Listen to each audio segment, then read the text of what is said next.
బలులు అర్పిస్తేనే మేఘం రావాలి, మహిమ రావాలి, వెలుగు రావాలి, ప్రకాశం రావాలి. దేవునికి స్తోత్రం. అలా జరగాల్సిన కార్యం సమూయేలు ప్రార్థన చేసినా సరే దేవుడు ప్రత్యక్షత మళ్ళా కలుగుతుందంట.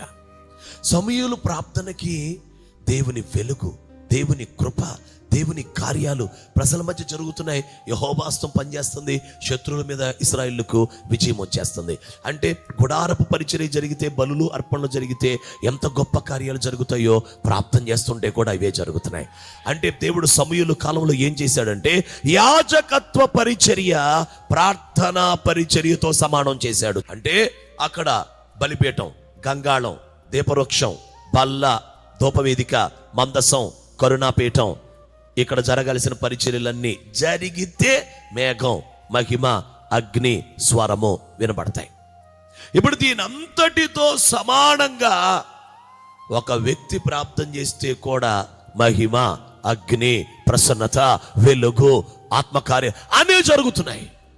అంటే దేవుడు బలులు అర్పణలతో దేన్ని సమానం చేశాడంటే ప్రార్థన. అంటే బలులు అర్పణలు లేకపోయినా పర్వాలేదు, ప్రార్థించే వ్యక్తి ఉండాలి. హల్లెలూయా.